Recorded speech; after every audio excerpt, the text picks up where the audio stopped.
कहते हैं? निर्गुण कहते हैं उसमें कोई गुण नहीं है, कहते हैं गुणातीत है। उसमें कोई गुण नहीं है, मगर सारे ब्रह्मांड का सारा रिकॉर्ड तो उसके पास जाता है ना, तो उसको प्रैक्टिकल एक्सपीरियंस नहीं है, समझ में आया? जैसे मनुष्य दुख भोगते तो वो दुख का एहसास नहीं है उसको, ठीक है। मगर वो निर्गुण तो इसलिए कहते हैं कि गुण उसमें नहीं है कोई, मगर वो गुणातीत कहते हैं। निकले तो उसी में से है ना, तो फिर नहीं, वो तो निराकारी अवस्था में तो निर्गुण था ना, जब पहले तो निर्गुण था ना, ठीक है। उसमें अंदर जब उसने तो केवल एक संकल्प किया ना, मैं सर्जन करूं, क्या मैं ब्रह्मांड का सर्जन करूं, तो धीरे धीरे वो सर्जन करता गया ना, तो सर्जन करते हुए वो करवाता गया, तो उसके अंदर जो करवाने के लिए भी जो उसको एक्ट करनी पड़ती, तो वो धीरे धीरे मतलब वो निराकारी अवस्था में भी थोड़े गुण तो आ ही जाते हैं, मगर संपूर्ण निर्गुण नहीं कह सकते, मेरा मतलब ये कहता है। बाबू जी, परमानंद, निजानंद और नित्यानंद वो के तो बारे में हाँ, हर कोई आत्मा जब परम धाम में पहुंच जाती है, तो ये सब नित्य आनंद में कब रहती है? क्या धरती पर नित्य आनंद में रह सकती? नित्य मना हमेशा नहीं रह सकती। नित्य मना हमेशा, नित्य आनंद स्वरूप, निज मना खुद, निजानंद खुद आनंद स्वरूप, परम आनंद स्वरूप। परम आनंद कब होता है? जब आत्मा निराकारी बन के परम धाम में जाती, तो जीव से शिव बन जाती है, आत्मा से परम आत्मा बनती है, समझ में आया? तब वो परमानंद स्वरूपम, निजानंद स्वरूपम, दिव्यानंद स्वरूप, ये सारे दिव्य स्वरूप के अनुभव कर सकते हैं, मगर मनुष्य हमेशा वो स्टेज बना ले, हमेशा।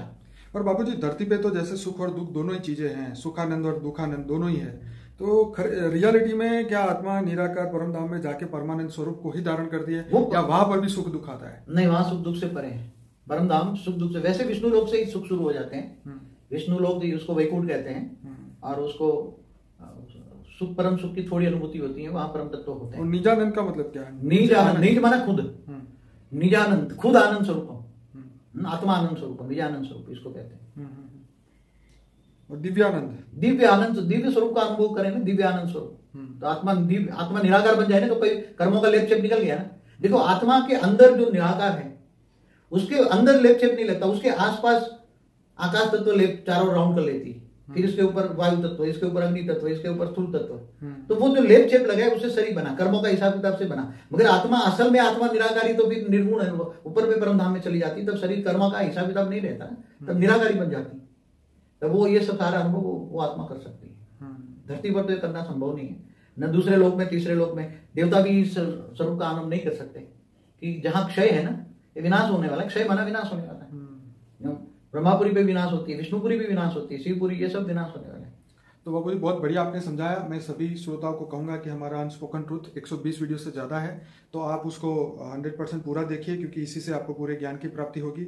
और ज़्यादा से ज़्यादा लोगों को इस वीडियो के लिंक शेयर करें, व्हाट्सएप के माध्यम से, फेसबुक से, सोशल मीडिया जो भी आपको यूज़ करते हैं, ताकि दूसरी आत्माओं को भी ये ज्ञान मिले, वो भी ये बेहद की परम शांति को प्राप्त कर सके। हमारा मोबाइल का ऐप है, अगर आप प्ले स्टोर में जाके, गूगल प्ले स्टोर में बापूजी दशरथ भाई पटेल लिखेंगे तो